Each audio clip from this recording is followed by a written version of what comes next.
Yeah, wasn't really expecting to record. Life isn't easy. I was actually last night I was trying so hard to finish a video I was originally planning on, but since I do the stuff off of my laptop, it's hard to do that. So yeah, I was planning on doing a combo review of the Fear Street movies, but it did not work out as well as I had hoped. I might just have to do a video, just like a short, quick video of like my feelings towards the movies overall. I enjoyed all of them, so I'll just say the thing I'm gonna say like right now, and I'll be like, yeah, I was working on it. Technical. Yeah, I don't know how it is, but let's focus on something else. Stuckmann's finally uploaded another video, and it seems that he's moving on to better things, and I could not be all the more happier for the guy. Because he's always stated that his dream is to become a filmmaker eventually. He's always stated in the past that I think he's starting to feel the fatigue of being a critic. And that's the thing is that critics can go through burnout, through fatigue, and it's a sad thing. And the only thing you can do is move on with it. I think someone who had fatigue or burnout, suffered from burnout, was Mark Haynes, or Alvin Earthworm in this case, but we all know his real name is Mark Haynes, the creator of the original Super Mario Bros. Z Flash series, like one of the best shows I've ever seen. Even though it is a Flash series, the fact that it is still talked about amongst this YouTube community is amazing because it was such an awesome series. And I remember vividly that I heard about Mark was working on, episode 9. He only got to finish a bit of it, a little bit of it. Like I think 10 or 3 minutes of it. And turns out that he had gone through burnout. Plus at the time he wasn't making money off of it. And I think he was just going through a lot of stuff, and so he ultimately canceled the original series, and that's why it was left with a ambiguous, it's like what happened. But Mark, over the years, kind of went on to kind of return to the series by officially rebooting it. And then Nintendo flagged it for copyright, or I don't know. It was like, you are not allowed to use this. You are not allowed to use this. I mean, like, I trust those guys. I don't know who are the bastards who are running Nintendo now. They removed So Long Bowser. Oh man, I remember hearing about it. I heard that the new remodels of like the Super Mario Bros. 3D All Stars for Mario 64 was bad. I didn't know it was that bad because in the original Super Mario Bros. 64 game, Super Mario 64, every time you threw Bowser, he would go, "So long, King." He says "So long, King Bowser," but given that Mario was Italian, he's like, "So long, gay Bowser." And Nintendo, the fact that Nintendo recognized it and they switched it to "bye bye," I'm like,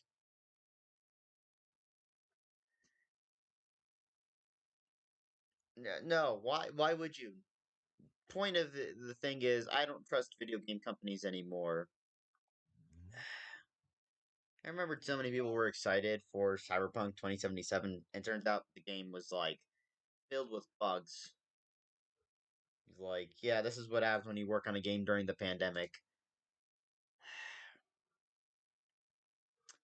But Mark did release the second episode. I really got to go back to Mario 64. I have to actually redo the reaction to the first episode. God, it's been a while. Anyways, Chris Stuckman has uploaded this video where it seems that he's moving forward. Let's see what he has to say.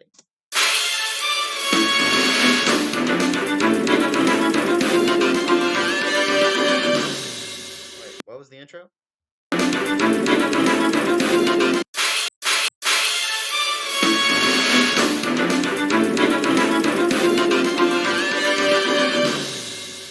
That's pretty What good. is going on, everybody?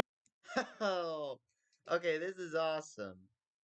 Yeah, this is why I'm so jealous of Chris now. I mean, don't get me wrong. I mean, if I had a house with a, this would practically be my office. It's just all my movies. Although I keep my VHS separate, but look at all this. I'm gonna analyze. Okay, I think right here I can see Contact I think I can see Dante's Peak, Die Hard, The Indiana Jones, Hook, Home Alone, Mission Impossible 1 and 2. I actually think I have those on VHS. I think I have the first Mission Impossible on VHS, if I'm not mistaken. Or, no, I remember that last year, I weirdly hit a gold mine with VHS tapes. I got the one.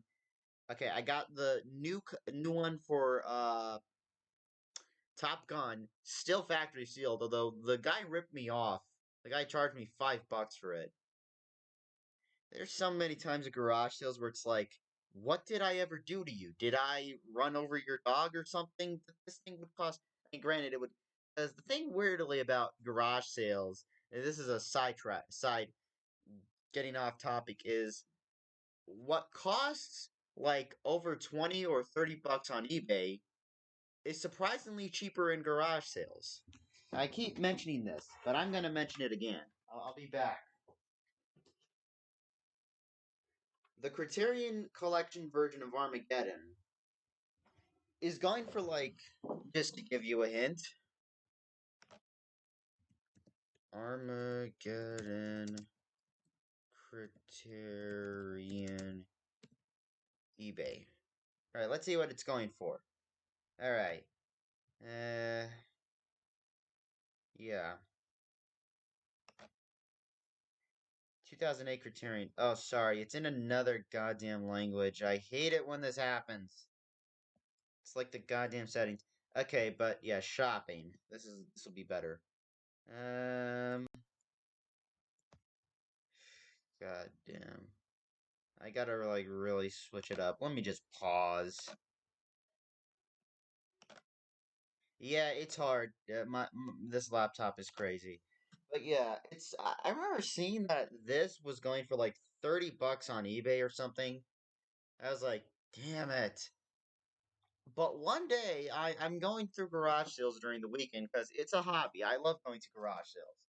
You know the saying, one man's junk is another man's treasure. And I find this for just $1.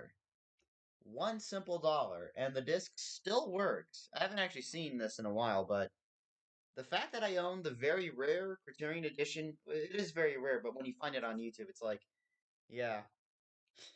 Remember the Patrick H. Williams video where at the end he goes with a megaphone saying, never forget, Michael Bay has two movies in the Criterion collection. I have one of them. All that's missing is the Criterion for The Rock. Although, from what I know, they got the special features from the Criterion of that movie and put it on the Blu-ray. So it's, I'm still gonna get it though. But yeah, one of the first Criterions I ever owned, and I didn't have to pay an absurd amount of money for it. Turns out it's better just to find Criterions inside of a at a garage sale instead of like paying like $40 for them at a barn. Barnes and Noble just rips us off all the time. I've seen their prices.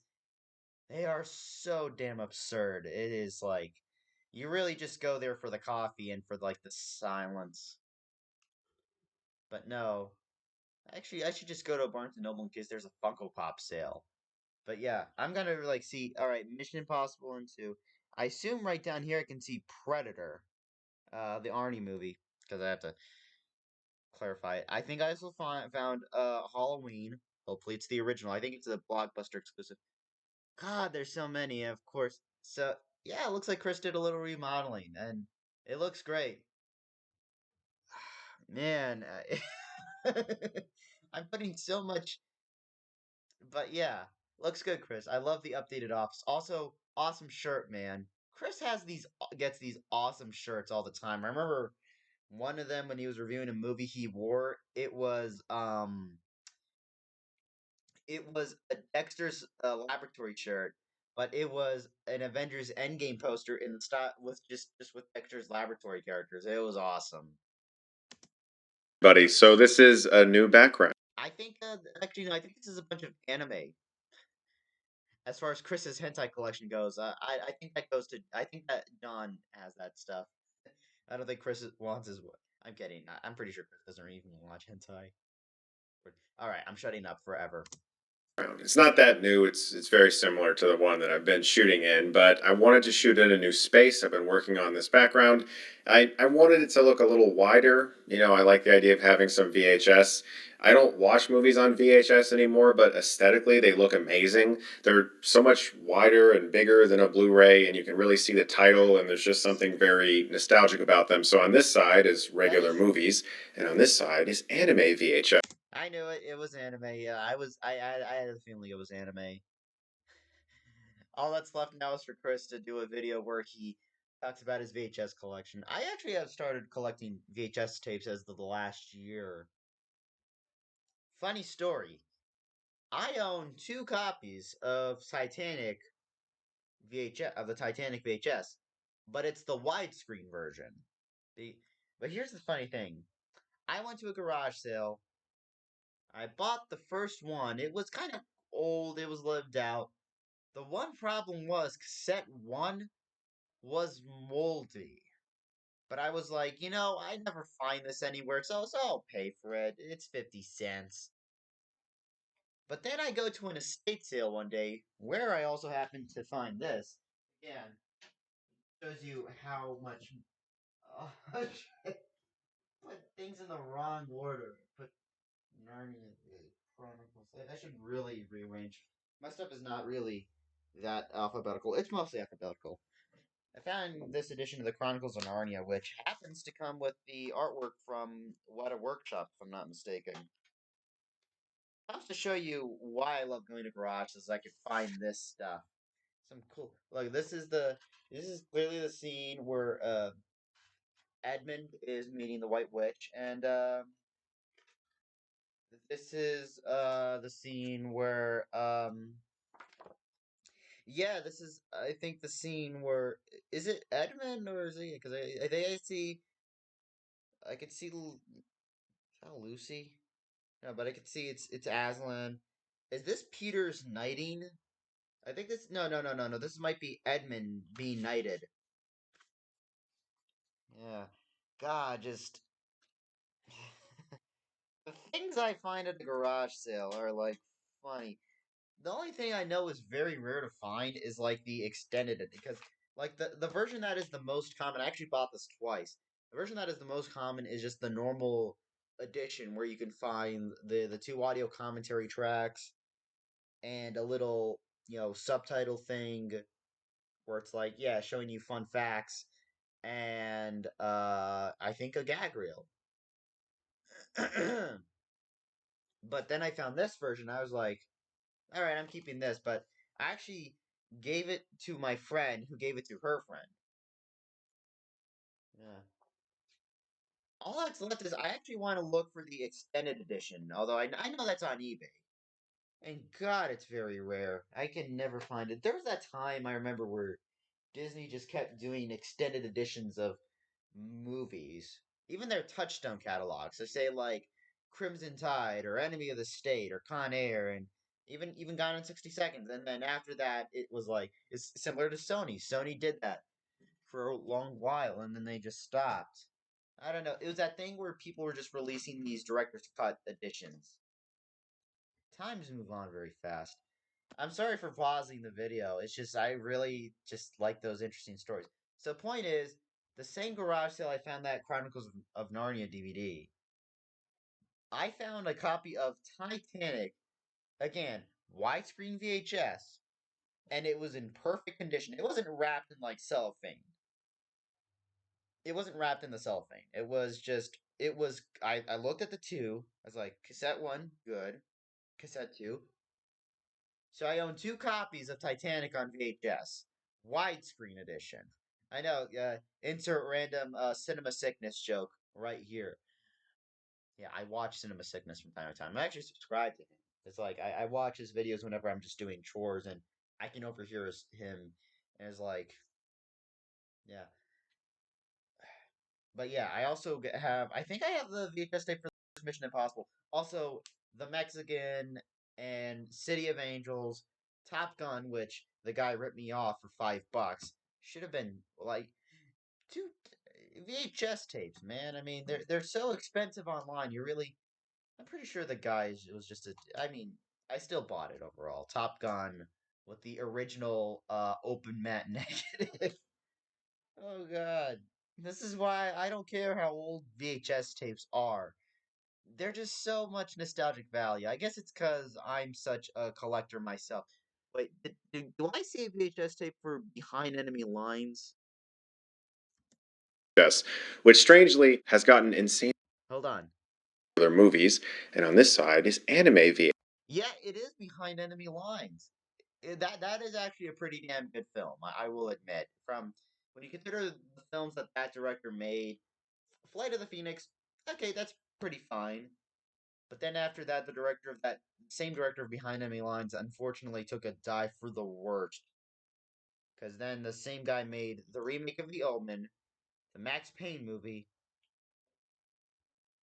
No, I'm not gonna say the name of the movie that happened because I choose to pretend that movie never existed.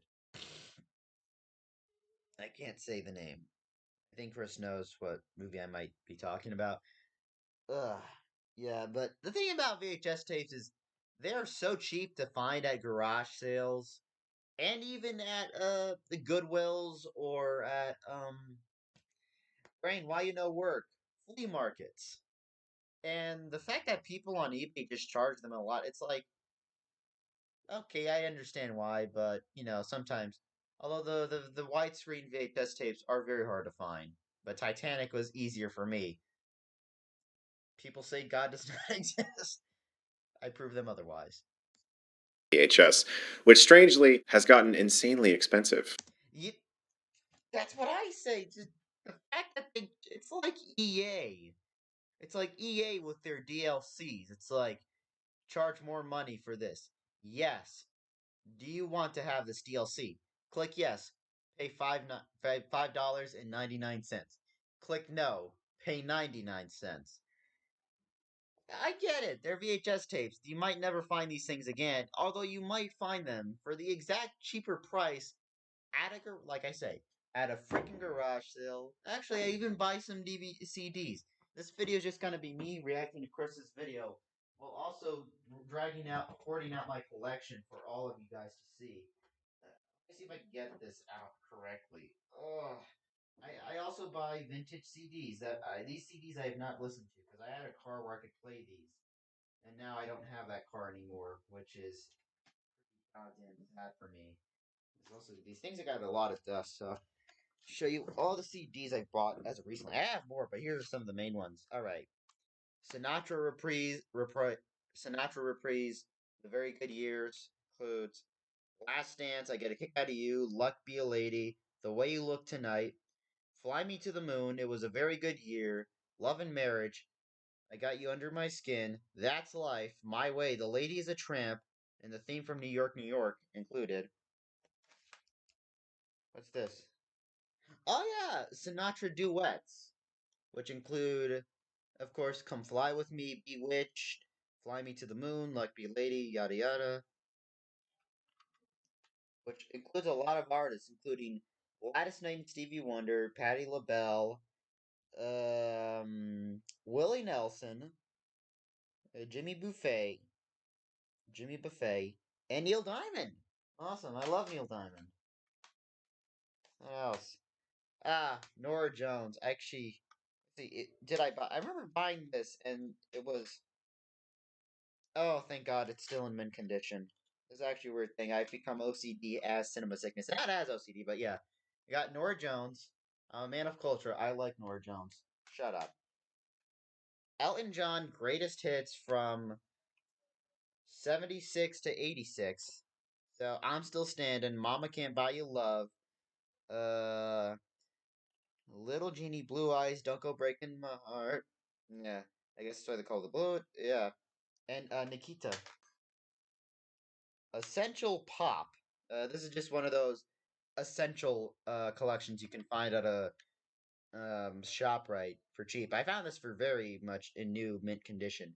All right, I got Billy Joel, Piano Man, Frank Sinatra, Saturday Night, Willie Nelson, On the Road Again, Earth, Wind and Fire, Simon and Garfunkel, Bridge Over Troubled Water, Johnny Cash, Ring of Fire. Actually, yeah, I actually listened to Right. I love buying these things. I don't care if you get these on iTunes. I prefer physical media. And compilation, The Essential James Bond. You get the theme from Doctor No, From Russia with Love, Goldfinger, Thunderball, You Only Live Twice, On Her Majesty's Secret Service, A View to a Kill Suite. We have All the Time in the World from Majesty's Secret Service, Diamonds Are Forever. The song is good. The movie, not so much. Live and Let Die. That rare time again, like Diamonds Are Forever. The song is great, but the movie is not. Nobody Does It Better from The Spy Love Me. Moonraker, For Your Eyes Only. All Time High from Octopussy. The Suite from Living Daylights. License to Kill, and the official 007 thing. To show you some of the stuff I've gotten over the years. God damn, this is like, yeah. I love garage sales. They're my favorite hobby. I don't care how much space I have left. I love to get stuff from garage sales. It does not matter how much I fatten up my collection. I just love to get this stuff. I'm sorry I veered off in the direction, but I'm sorry. Chris Stuckman did this to me. He made me remember what I love about garage sales. Although, granted, I don't think he goes to garage sales. I'm not gonna. Anime VHS and horror VHS. Those two in particular, very Right. difficult to find. I don't know why. You can find 10,000 copies of Behind Enemy Lines starring Owen Wilson, but good luck finding a copy of Ginger Snaps on VHS. That shit is hard to come by. So as I promised in the video I recently made about the film that I'm directing, I had a second video as well as an upcoming third that I wanted to talk to you guys about. And this one is going to be about the future of this channel. I want to say immediately right off the bat from the beginning, my channel's not going anywhere. I'm not going to stop making videos. I'm still going to make videos. They're just going to be kind of different, and they're not going to be the same as they were before. Yeah. I think it would be strange for me to say, I hope you guys see my new film out on October 23rd. Also, Tom and Jerry is really bad. Like, that would be weird. You know what I mean? Like, that wouldn't make any fucking sense. Yeah. There are plenty of film critics who eventually turned into filmmakers. There's actually a lot more than you might realize. The most famous example being Roger Ebert, trying to make that Beyond the Valley of the Dolls movie that he wrote. But there's actually a fair amount of people who started as film critics who eventually became filmmakers if you really look into it. And I'm sure when my film is eventually released, reviews will refer to me as film critic turned filmmaker or YouTuber turned filmmaker or something along those lines. But the fact Yeah. remains, I've been making movies since I was 14. I'm of the camp that believes that if you are making films, you're a filmmaker. I don't think that you have to be officially distributed by Disney or Warner Brothers to be a filmmaker.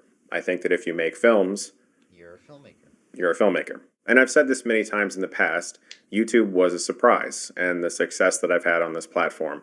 Didn't anticipate any of that. Didn't expect any of it. Didn't even understand how YouTube worked when I first started back in 2009. Believe it or not, there were only like 5 people on the platform talking about movies at the time, which is insane to even think about. And so nobody really knew what the platform could be at that time. It was very much so in its infancy still, and people just didn't really understand that you could actually have a viable career creating content on this platform. But filmmaking was always my priority.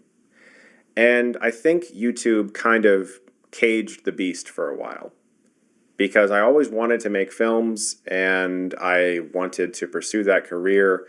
But for a few years there, I kind of was in a lull state. I just let YouTube be what it was. I talked about movies every few weeks, enjoyed it, met filmmakers. So part of me felt like I was kind of in that world and it was allowing me to hush those filmmaking urges that I've always had. But eventually they started resurfacing considerably when I was in my late 20s and I saw people that I knew and friends who were really working hard to get scripts made and just writing constantly, and I had a major priority shift. For a long time, I had very specific goals in regards to this channel. There were things I really wanted to do that were very important to me. One of the biggest was make YouTube a viable platform in the eyes of people who are in positions of power. Because in 2009 till probably, I don't know, what, 2014, 2015-ish, it was a little hard for people talking about movies on this platform to be certified on Rotten Tomatoes or get into advanced screenings with reserved seats. But the best part of it was that I was able to connect with so many people like you who actually like movies, who appreciate the discussion, and kind of be part of a community, which, as you guys know, wasn't something I had when I was a kid. I didn't have that at all, and it's one of the biggest reasons I even started my channel. I didn't have people to talk to in my life about movies because no Jehovah's Witnesses wanted to watch movies, and if they did, it would be like Winnie the Pooh or something. I wanted to talk to them about serious films. I wanted to be able to go see The Dark Knight and not feel guilty when I talk to other Jehovah's Witnesses that I watched The Dark Knight. Just Yeah, I keep remembering that. I do know. I remember seeing the video of Chris revealing that part of his life, and takes balls. Although I was raised in a different community, thankfully not Jehovah's Witnesses. I guess because at the time, I guess they still are as conservative. I don't keep up with. I don't really meet Jehovah's Witnesses. I mean, there have been rare instances where like I'm just in my room doing jack shit. I mean, I say I am so much. I'm like stopped. I'm like frozen all the time. My lazy ass on my bed.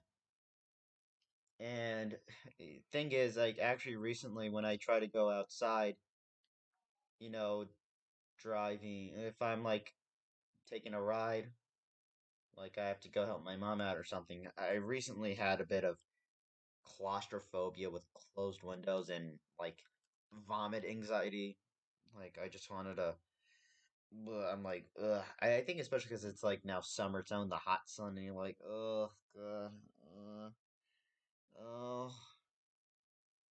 It's strange, but yet when I'm on a plane, I guess because of like plane, they have that early turbulence, and then once you're finally in the sky, it's like, yeah, it's more calm, slow down. We'll be there in like 9 hours, ladies and gentlemen. Actually, that is what it is. I never realized that. The point is, I've actually been raised. I was raised in an evangelist community. Yet I had so much access to films. I think the first PG-13 movie I ever saw was. I think the first time I saw it was a PG-13 movie. I was like 9, but I went with adults. So yeah, like close members of my family. And yeah. Point is, I think I was raised in a very different. I was raised in an evangelist community as opposed to like Joe's. And I will say this: there are certain restrictions in evangelism from experience, but it's not as restrictive as, like, say, a Jehovah's Witness community, to which I feel sorry. And also, from what I've heard, Jehovah's Witnesses consider other Christian denominations inferior, which I'm like, no, that is that. All right, yeah, because like there's evangelist, there's Baptists, Catholics. The list goes on and on with with all the denominations. I really don't like to talk about the religious part of my life because someone like me who is a devout evangelist, I like to keep that side of my life very secretive. I don't like to turn this channel into something because that is the one thing you can never talk about is politics or religion. It is just insane. Anyway, let's just get back to the video before it turns into a whole other thing because I already did turn into a whole other thing when I talked about my physical media collection, and that's not what this was about. having that outlet, which you guys gave me for so long, was invaluable to me and incredibly helpful to my development as a film fan and as a filmmaker. I'm just so happy to be able to share all that with you guys. It's really important to me. But into my late 20s and early 30s, I realized the filmmaking bug was never going to go away. I always had ideas for films. I always wanted to make movies, and I thought that I could just direct and I could have other people's scripts kind of just shown to me. And eventually, at some point, I would be able to direct something, whether or not that's because I made some shorts and I proved my worth or whatever. I was very naive to how this business works. And that's one of the things that I really want to do in the future on this channel. I want to talk very specifically about how to get a film off the ground and actually get into the nitty gritty of the details. Because I didn't realize how important it was for me to really learn how to write scripts for a long time. I mean, I knew how to, but dedicate actual years to it, you know? I mean, you can learn how to write script format and you can try to write a story, but I would get up every day, eat, and basically just start writing or brainstorming or outlining for 12 to 15 hours daily, just constantly writing and writing and teaching myself and learning and getting better. Sharing my work with others helped considerably, and a lot of writers that I know really helped me along the way to try to get me to a place where I felt confident enough to share my writing with people who potentially could get a film made. But of course, how do you get to the point where you're handing your script, or in this case, sending a PDF through email to someone who can? Good. I did not know about. I forgot about the goddamn ad blocker. I'm sorry about this. 30 minutes. I've been recording this for 30 minutes. Oh god. Also, the frame rate was very slow. I've tried fixing it. Like I say, I try to put things down. Nothing ever worked. Again, I'm recording off of a laptop. I don't have like a big computer setup. I don't have like a PC, computer screen, or fancy editing equipment. I just don't. I'm using OBS off of a laptop at 10 frames per second, or it's automatic. I hate automatic frames per second. It's just terrible. I wish I could just like put the settings on settings. It's like YouTube. The automatic settings are just the worst thing ever, in my opinion. I just hate that shit. Why can't they just be like, I'm watching the video on 720p resolution because it's better, and if I watch it in like higher resolution, the YouTube compression system really sucks. Can. You can't just blind email people. They'll delete it instantly or they won't even read it. So, how do you get to that point? Well, I thought mistakenly that it might be a little easier for me since I had already garnered a following. And filmmakers that I admired followed me on Twitter and I could reach out to them through private message if I really wanted to. I thought that would make it easier. I was completely fucking wrong. It doesn't matter if you have 27 million followers. If you don't have anything to back it up, that you can show them that they can read, that you wrote, that they like, none of that matters. You have to be able to write something that impresses the right people. And then they're going to take it to somebody else, and maybe that person will read it and think, oh, yeah, maybe I do see something in this. And then that person will take it to another person who's maybe another rung up the ladder and say, maybe we see something in this. And then that person will take it to a financer and says, maybe I see something in this. And then that financer will go, I wonder if I can give you a lot of money, and I wonder if I see something in this. It's actually incredibly hard. And I mean, I'm not trying to sound negative to any aspiring filmmakers out there. All I'm saying is that it took a long time. It took many, many years to even get this film off the ground that I'm working on now. And I'm hoping to be able to have more off the ground soon. But it just was so much harder than I ever anticipated, which is one of the things I really want to talk about in the future on this channel. I want to be very clear and very open about how to do all of that. Things like making a mood board, writing a good log line. How long should your script be? How short can your script be? When should the act breaks happen? Should you even give a shit about the rules? How to get a manager? How to get an agent? Those types of things, I think not enough people are talking about. Or pitching Yeah. your film, for instance, which is an art form in itself.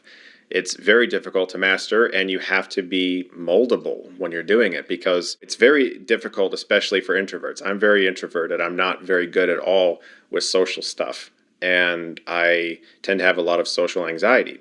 Making videos, even just sitting here by myself, can be difficult for me sometimes.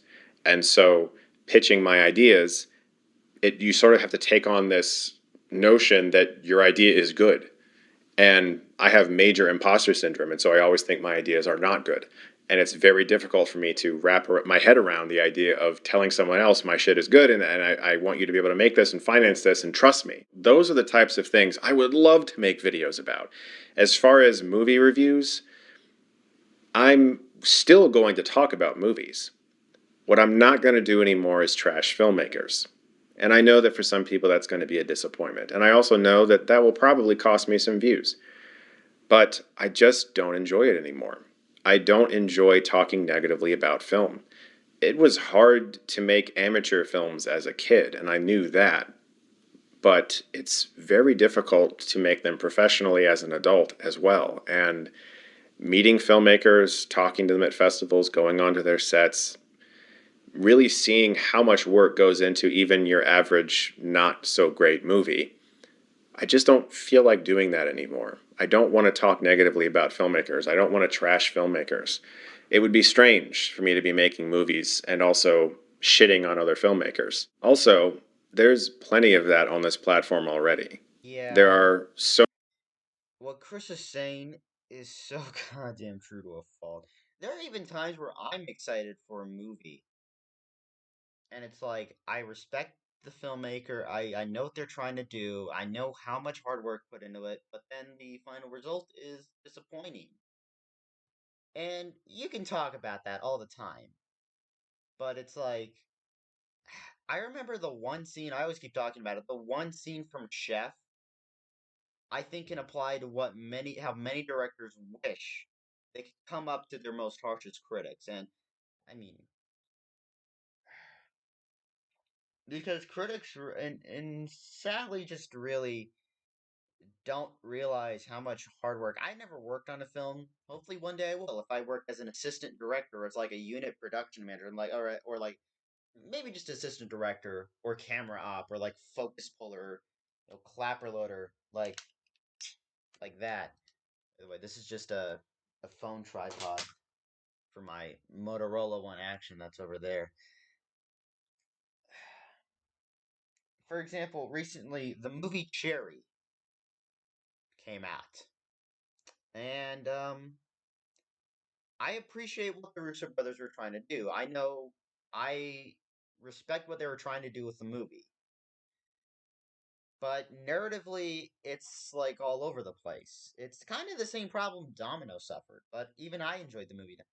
That's like same thing. The movie, The Fan, for example. I love Tony Scott, but I think The Fan might be his weakest film. It's great in terms of his evolving style, because it would kind of be the same style he would use, like the multiple camera setups and the more usage of like longer focal lengths and whatnot. That's why The Fan is great in terms of style. And like there are even times where filmmakers can look at their some of the work they've worked on so hard and they'll be like, like George Lucas. It's like the prequels are not perfect. I will admit that. But I understand what George Lucas was trying to do. He was trying to tell a self-contained story, which is the lead up on, the fall of the downfall of the Jedi, the rising of the first galactic empire, the transition from Anakin Skywalker to Darth Vader. But Lucas went a little far in a few places. But I respect the singular story vision he was trying to tell, the one contained story. And also the Shakespearean tragic love story. Looking back on Attack of the Clones actually works pretty well, mostly. Uh, I liked the movie better for like some of the action scenes, and like the separate Obi-Wan Kenobi detective story on the assassination attempt, but the love stories where it really falls apart. But I respect the love story for the Jedi cannot feel anger or love or anything. And it's like, there's so much you can look back on it. But it's like, I really don't like doing that. I really hate trashing filmmakers because I know gave their all to make the best movie possible that they could. And to like trash it is very sad because these filmmakers have worked very hard on it. I know I'm going very long on this, but what Chris is saying is true. It is God's honest truth, pure and simple. Although I think Chris is, like I said, Chris has left Jehovah's Witnesses, so he's probably agnostic. He's an atheist. I don't care. Let's just go continue the video. so many channels dedicated to talking about bad films and negativity about movies. True. There's no shortage of that. When you see a bad film sometimes, if you're a film critic, and I can tell you this from experience, you get kind of excited because you realize, oh, like I could really like make a good review of this and I could really talk about all the problems with this and just really let them know how shitty they did. I find no joy in that anymore. I just don't. A few years back I stopped doing my worst of the year videos for that same reason. Chris had the balls to do that, and I'm so glad he does not do that anymore. Why? Because there is so much goddamn negativity on YouTube that, Chris was like, sitting through like some of the worst shit, having to think about it again. It's like, movie sucks, move on. I recently saw Space Jam: A New Legacy. It is so awful. But it's like I like to think about the films I liked more than the films I didn't like of this year. There've been so many movies I've seen this year I really wanted to like Without Remorse, but the problem with Without Remorse was it was a story that was like, I hate talking about movies I don't like. I like to be an optimist because I'm so pessimistic in my sometimes in my personal life, and I think the pandemic only made that situation even worse. I've mentioned it before. Earlier last year, in early 2020, I had a panic attack. I suffered a bit of a panic attack. I almost could not sleep. Like my heart rate was very high. And just when I was starting to feel a little better, the pandemic hit, and the pandemic kind of made I've even gone through several midlife crisis situations, being honest with you guys, and it's not easy. It's very hard, but you try to think about something that'll make you happy. Like I had to watch. I used sitcoms as a way to ease with depression because even though some sitcoms are the same nowadays, sitcoms mostly help you because you can think of something at least that'll make you happy, something slightly funny, even with the forced laugh track. It at least helps because it distracts you from the problems of reality. It distracts you from all the bullshit that is going on. And I'm sorry to get so much like that, but what Chris is saying is so true. It's like, even though he and I are nothing alike, it's like I can relate to what he's saying in some ways. And ever since then, I've had a tough time enjoying negativity about film because I Yeah. love film so much and I want to be a champion for film. So I am going to distance myself from film criticism and embrace film appreciation. Yeah. So, examples of videos I've made before that are like the videos I would like to make in the future. Most recently, my video on The Sandlot, how The Sandlot shaped my childhood. I love making that video. I want to make more videos like that. Or, for instance, my video about The Empty Man. The Empty Man deserves a cult following. That video has actually done a lot for me. The director reached out to me personally, and I got on the phone with him, and I've become pals with him because I fucking helped. And I can't tell you how good that made me feel that so many other people were discovering his film and he felt like he was getting a little bit of a vindication for being treated so poorly by the studio. And that to me is good. Like I fucking used my powers for good in this moment and I want to do more stuff like that. I don't want to have to go see movies that I feel like I just don't want to see that probably won't be great. I don't want to waste my life away doing that. I never wanted to be a film critic forever. I just did it for fun. And I'm still going to talk about movies. I'm still going to do my Halloween special every year. I fucking love my Halloween special because it's just me talking about horror movies I like. But I'm not going to grade movies anymore. So there's going to be some shifts on here. Hmm. It's a bit of an evolution. I'll always champion. I also remember that Chris, when he reviewed the movie Glass, and he was talking about, you know, how it was a bit underwhelming. And he was like, "I'm gonna give Glass," and then question mark. Huh. And he's actually said that he's wanted to move on from grading movies. I hate grading movies as well. There's so many movies I grade where it's like I'm scared of grading movies now that I think about it because if I like this movie, someone's gonna come out and say, "Oh, you're just so biased." It's like I'm not as biased. People can call me biased towards the Marvel Cinematic Universe just because I love it. It's my favorite franchise. I hate Iron Man 2 to a degree. I consider Iron Man. No, not Iron Man 2. Damn it. God, stupid head. I meant Iron Man 3. See, this is what happens. Retract statement.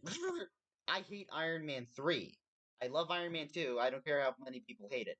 But I hate Iron Man 3. I hate Iron Man 3. I consider, in my opinion, Iron Man 3 is the worst film of the MCU because it treats what was set up in the first Avengers movie as a joke. It treats everything like a joke. And the fact that, like, here's the thing, I've maintained that Shane Black is good when he writes original things, not based on any existing material. Check out Kiss Kiss Bang Bang and The Nice Guys. They are such great films. But with Iron Man 3 and more recently, The Predator, it shows that he is not good, writing things based on pre existing material. Although you hear about how the Predator was kind of screwed around by the studio because of the poor test screenings, and there's actually a petition for the original ending to appear on the Blu-ray of that movie, but Fox did not want to give the money to like fix the original ending. Oh god, my head hurts, especially because I confused Iron Man 2 and Iron Man 3. This is why I don't watch Iron Man 3. I have tried. All right, give you an example. I have tried three separate occasions to rewatch it. The first time I watched it, I was like, and then the twist ending came in. I was like, "What? You mean all that setup and you just I know the Mandarin is different, but still the problem is you wasted Sir Ben Kingsley, the man who won an Oscar for playing freaking Gandhi. You wasted Ben Kingsley. Why?" Another example I've done recently is I recently talked about Spider-Man Far From Home on Instagram. I sometimes I do these things on Instagram where it's like I watch a movie, but it's like it's not necessarily a review, it's more of a discussion without necessarily grading the film.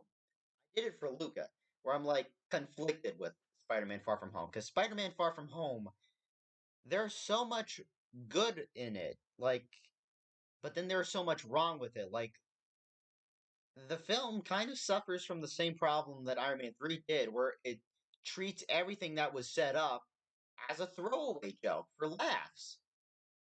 And I'm sorry, but that's just not funny.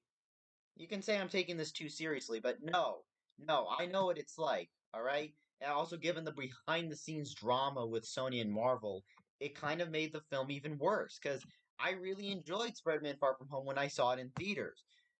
But then when I thought more about it, the more problems I saw with it, it was like, I can't bring myself to enjoy it the way I did. That's why I think Black Widow was a better movie because it's not like well I guess because it's a prequel, but at the same time I know people are still no people. I have a feeling spoilers for Black Widow. They are going to be bashing. They're like, oh, I hate Olga Kurylenko. Olga Kurylenko is a great actress. All right. The fact that so much negativity has riled up over the years, it's no surprise that the world is on fire right now. Not as literally as the Australia fires, but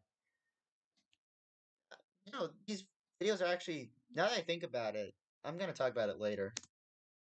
Films that I see that I think are great and that I'd like you guys to see. But I also know that it could get old when I'm just always talking about movies I like. And I understand that. I get that for some people, they might be like, oh, now he's just going to, I wonder what he thinks of this movie. He did a video for it. I wonder if he liked it. Like, I get it. But I have to be happy as a person. I have to. And if I'm going to be making films, then I want to support other people who are as well. And I want to kind of shape and mold this channel into a destination for aspiring filmmakers, people who really kind of want Oh damn it! I have another ad showing up. Hi, damn you, YouTube! How dare you ruin this for me? 50 minutes. All right, I'm gonna see if I can get through the last 6 minutes of this video. Let Chris say what he wants to say, without having to pause because this is so long. I really do go off topic a lot. It's scary how off topic I go.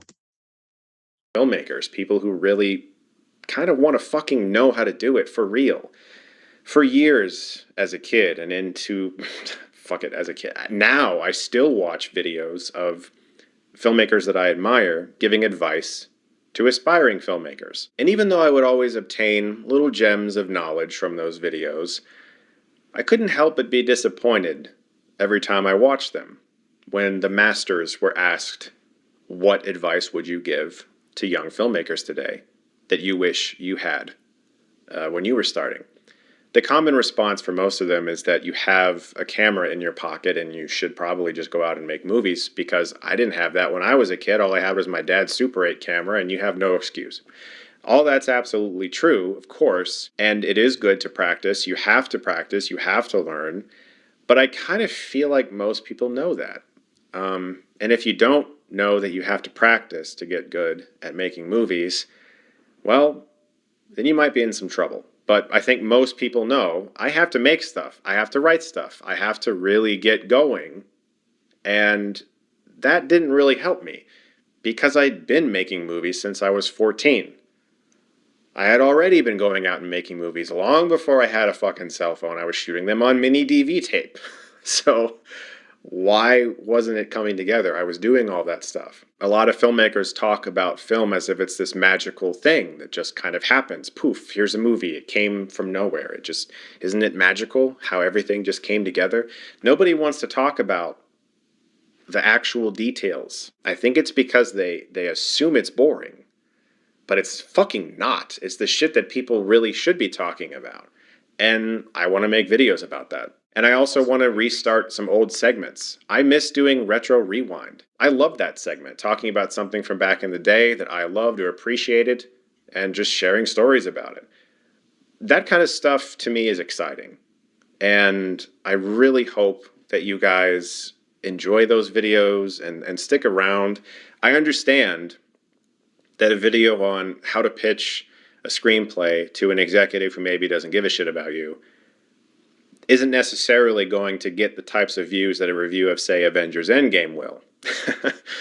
But that's okay, because I'll be happier and I'll actually be sharing things that could potentially be helpful and not just being a cog in an oversaturated wheel of entertainment that just keeps going and going, talking about whatever the big movie is. Just kind of being drowned in cynicism and negativity and constantly wanting to mock other people's artistic achievements, whether or not they're good or not. I'm just not comfortable doing it anymore. And as I said, there are so many other channels you guys can soak up that kind of entertainment from. No, I'm not talking down to film criticism. I obviously did it for, 12 years almost?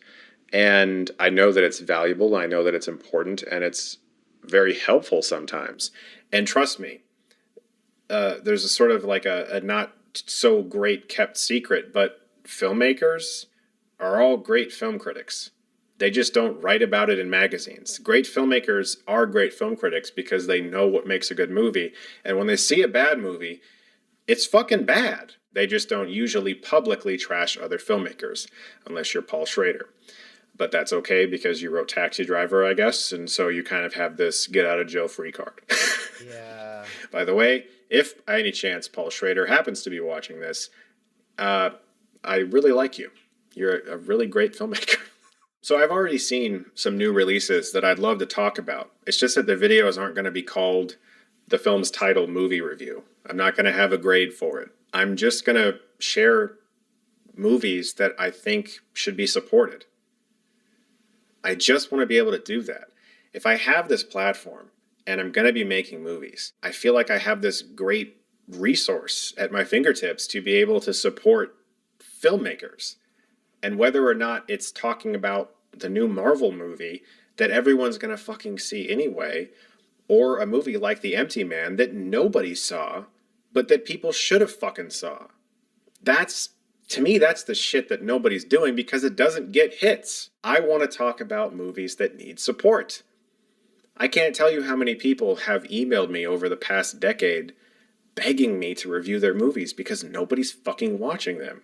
You guys have no idea how many films fail monetarily, even when they get good reviews, especially indie films, because not enough people are finding them. They're getting buried in streamers, they're getting buried in theaters, or they're not getting released in theaters at all. Or in the case of The Empty Man, they don't even get a fucking DVD, let alone a Blu ray. So I would love to be able to talk about more films like that. I think those are the movies that need support. Once again, guys, thank you so much as always for watching me for as long as you have, and I hope you continue to watch my videos, and especially if you're aspiring filmmakers, I hope that I can impart a little bit of knowledge about how I was able to get a film off the ground and genuinely help people who maybe need advice that's better than just go out and shoot a movie. Because I feel like we know that, and so we have to really get deeper and really kind of figure out like how this fucking Hollywood system or even the independent system works and try to make sense of it. And I would love to do that on this channel. Interview people I work with, cinematographers, directors, producers, writers, actors, that kind of stuff excites me so much. And I hope you guys come along on this ride with me. As always, thank you so much for watching. I have one more video in this little 3-part series that I'll be bringing to you very soon. Guys, you are the best. Keep writing and keep filming. Yeah.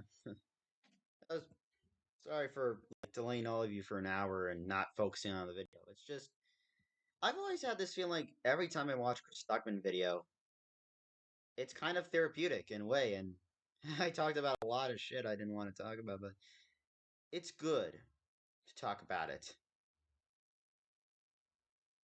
Because these videos, YouTube can be helpful. I think Chris Stuckmann, when I think about it, kind of helped me talk about some stuff. Like, you know, and he is right. It's so common to talk negatively, talk shit. I remember doing live commentaries on Instagram, and it was mostly movies I liked. So say, let's see, what were my live commentaries? Because I've done like hundreds of them. And while we're at it, let's look up The Empty Man. Movies anywhere, my movies. Because yeah, it did not get a DVD release or a Blu-ray release, and the film is actually pretty damn good. Not perfect in all areas, but it is worth watching, and I actually want to check it out. All right, let's see.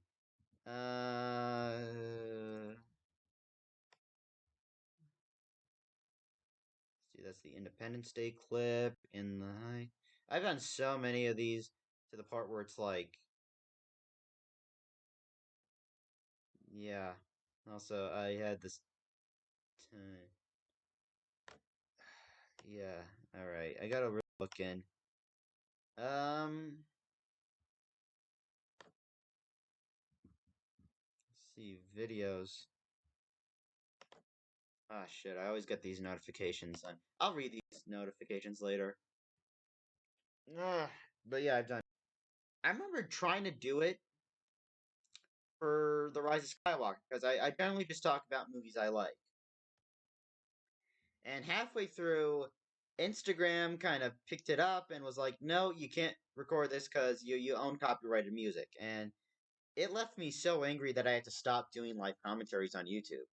I mean on Instagram. They weren't really high quality live commentaries. It was just my face while the movie was playing in the background and me talking about the movie. Movie reactions essentially, but I think that's actually more fun to do. You get to do the movie reaction while talking to your closest friends or family about the movie, what you liked, what you didn't like, but what your overall thoughts is.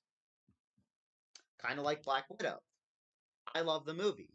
There are certain areas where I did not like it. I wouldn't rank it amongst my top 5 of the MCU. I'd rank it somewhere along my top 10, maybe. I'd rank it somewhere around Winter Soldier or Black Panther, Doctor Strange, because they're in the top 10. Not necessarily in the top 5, but top 10.